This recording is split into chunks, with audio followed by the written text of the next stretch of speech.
Welcome to the Contractor Success Forum. Today we are talking about how your company is valued and why you should even care. So here on the Contractor Success Forum, as always, we are discussing financial strategies for running a more profitable and successful construction business. Rate us, give us a big 5-star rating if you like us. If you don't give us 5 stars, don't worry about it. That's all the way down at the bottom if you want to give us a review, and that would help us out. So we have our 3 long-term construction industry professionals. We have Stephen Brown, a construction bond agent with McDaniel Whitley Bonding and Insurance Agency, and he has over 30 years of experience underwriting. That's over 3 decades, man. It's amazing. And experience underwriting and placing bonds for you as contractors. And we have Wade Carpenter and Company CPAs, and he has been helping contractors nationwide to become permanently profitable for over 3 decades as well. And I am Rob Williams, your profit strategist with Iron Gate Entrepreneurial Support Systems, driving profit in your businesses with decades of vertical integration, because I was a contractor, a wood component manufacturer, an aviator, and a financial strategist in the construction industry. So today, guys, we are talking about how your company is valued and why you should care. Stephen, what do you think about this, man? Why should we care what our company's worth? And that's what contractors are going to ask. What's our company worth? How's it worth something to someone else? Wade, How why can don't we you? make it worth something to someone else? Yeah. What do you think, Wade? Yeah, contractors are valued very differently than most businesses. If you had say a hotel or something that you got recurring revenue and you got a big asset like the property. Whereas a contractor, if you don't have recurring revenue, it may not be valued the same way like recurring cash flow.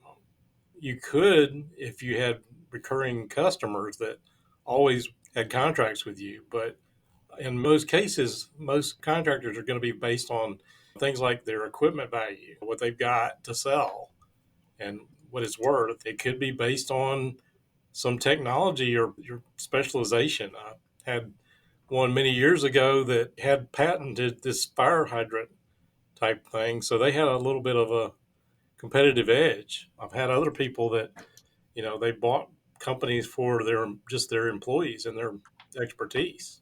And finally, I think in some cases we buy businesses for the systems that they have in place. Just Michael Gerber and the E-Myth, build your company to sell it. And if you can run it without you being there, it's going to be worth more money. I think you just made a great point there in reading in there. So there are some companies you could only be worth the value of your equipment. But this is why you want to get a valuation so you understand how you can be a company that's not the value of your equipment, but the value of a company that you have built. So let's talk about some of those factors. So you're right, Stephen and Wade, in that most of these companies, that's what they think about. But that's not what we're talking about here. We want to point that out because that could be all you're worth.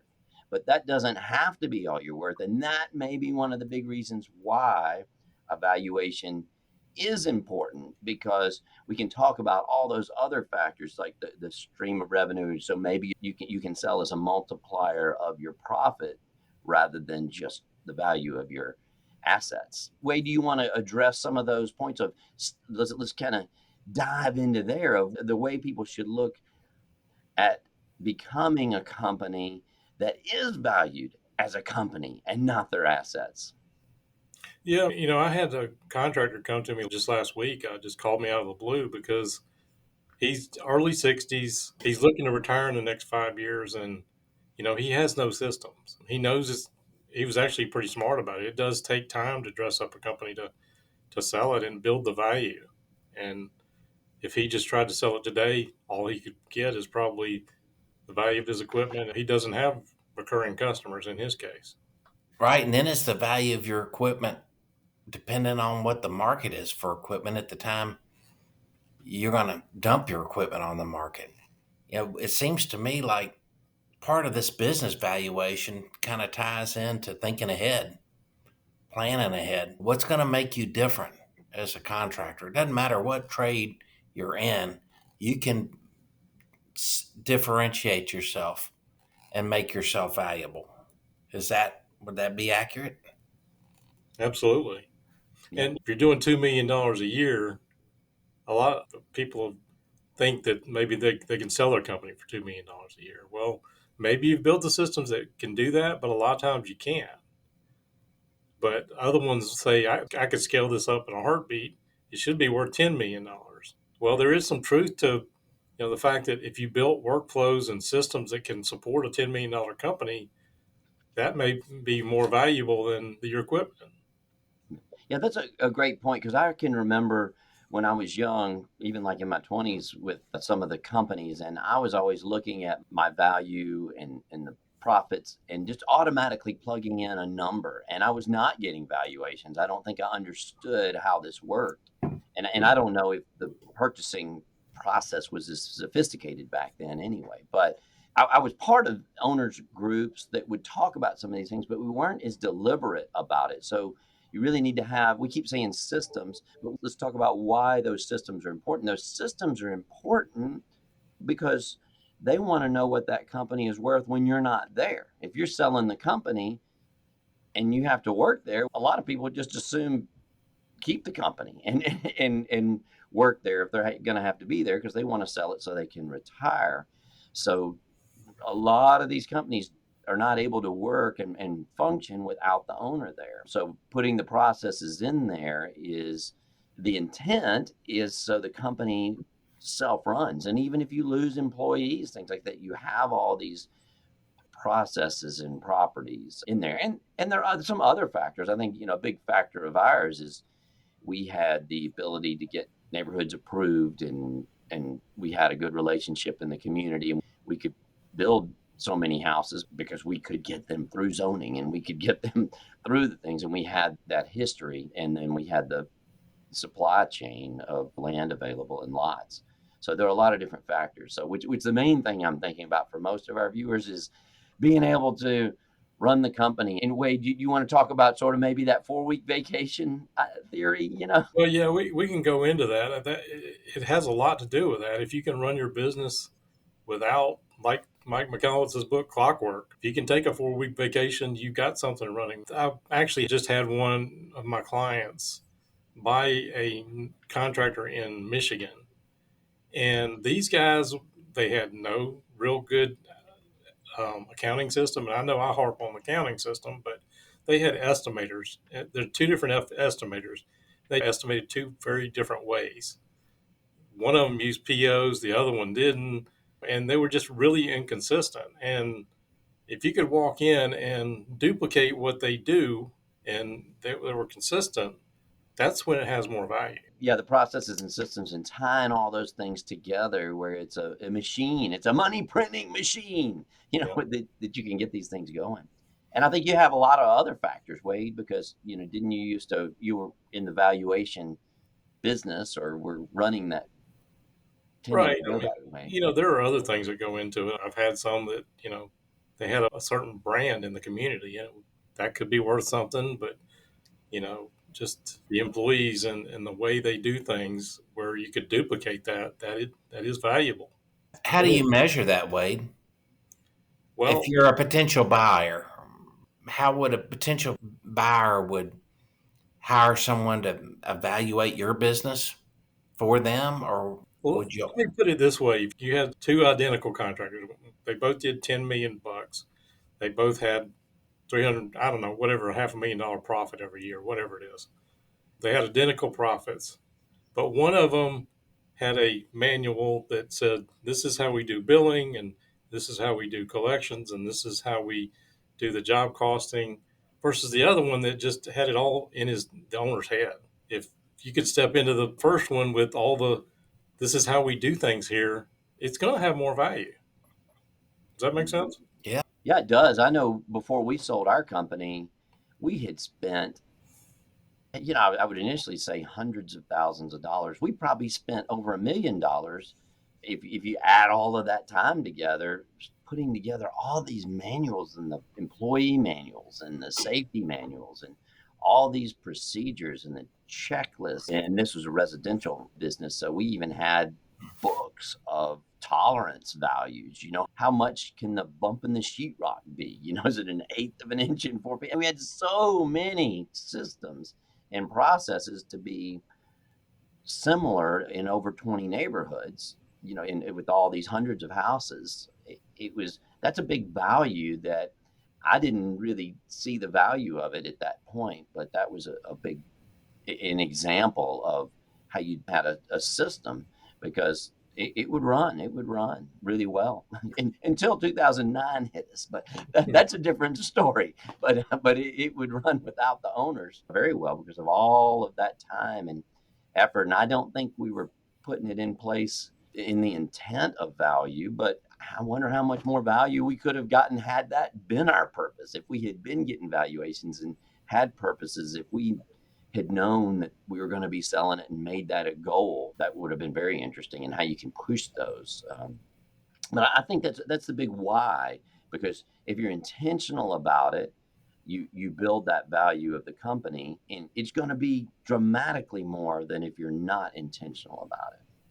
Which brings up the other company. The thing that happens so often is once they build the company and they get all these systems and things in place, then maybe you want to keep it. Which that other thing, one of the reasons why I know I wanted to get out of some companies was the personal liability of it. And actually, even a couple of companies I decided to close rather than sell, because I was so worried about the personal liability. Even if I had sold it, I was just really paranoid about that. But Stephen or Wade, y'all talk about that. There are ways, if you build that company, you can still own it and then not have the personal liability. I don't think I realized that was an option. Well, if you're going to do it from a bonding standpoint and you want to get off the personal indemnity that you sign in order to initially get your bonds, you've got to have a company that's showing a good net worth and a strong working capital, good track record of making profits for a long period of time in order for the bonding companies to waive your personal indemnity. But the two go hand in hand. You say, well, what if I build up a lot of cash and when it comes time to sell the company, I just take that cash out? But that cash is needed if you sell the company to your employees. The cash has to stay in there to support the bond program. So you're really being a financier, so to speak, of your buy sell agreement. And we have an upcoming podcast we're going to do on ESOP plans. But I just thought it was interesting as we were talking about this is that your average contractor works hard, builds up a reputation for doing good work, has to buy equipment to get the work done. And in their mind, they think that's all the company's worth is what my equipment's worth at fire sale. And I can tell you bonding companies don't give any underwriting credit to the value of your equipment. None.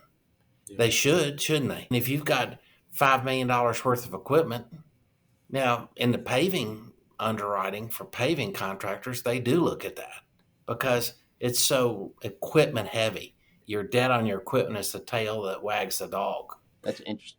Wade, I like where you were talking about the two companies that look identical could have different valuations. And I was thinking about that and why you would want to have a valuation so you can understand that.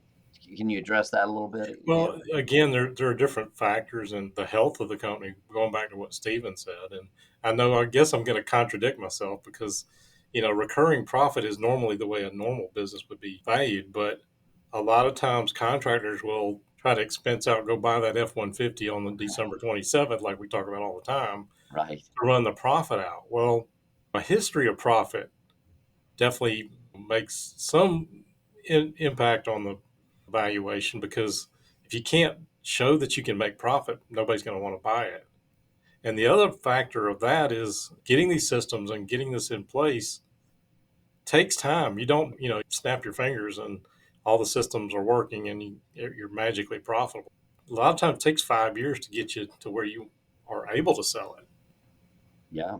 Well, when you're the accountant, I tell you, I looked at a company that was being bought in the construction business, and it was all going pretty well until it came down. I guess they were over a year, maybe a year and a half into the due diligence, and their inventory was horrible.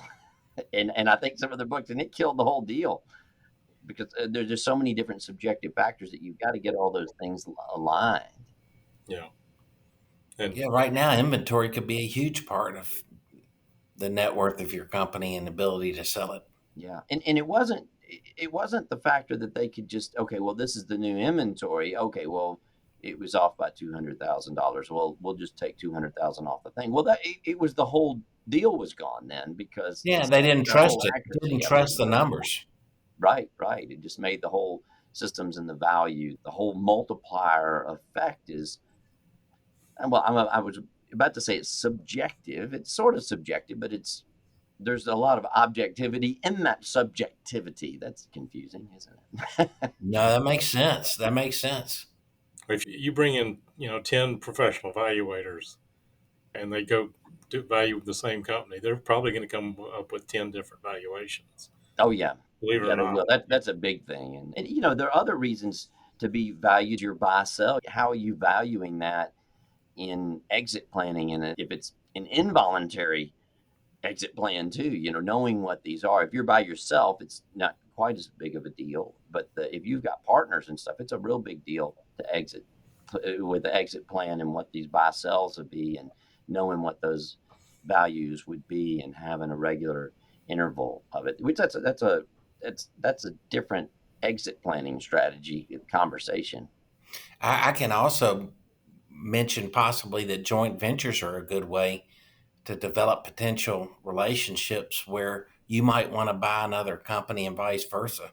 You kind of get involved with them and understand each other's strengths and weaknesses. You just opened up a whole nother topic which we've discussed before, but today I think we're talking about the standard company, where we've talked before about maybe you have some technology that somebody wants to buy for that. And so I guess today we're not necessarily talking about that, but that is something to think about if you've got a different, and maybe the valuation that you get does help point that out to you. What is your highest and best value?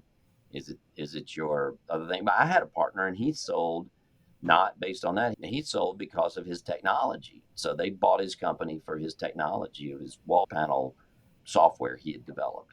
I wanted to go back to what you said a minute ago about the buy sells, because I also get into, I'm sure we all probably have seen it too, but one, you got two partners, one of them gets a divorce, something goes wrong. Oh yeah, that If too. you don't have that in place, it can be a mess anyway. But if you got that in place, it definitely can protect you from a spouse that divorces and thinks they should be getting $10 million out of that.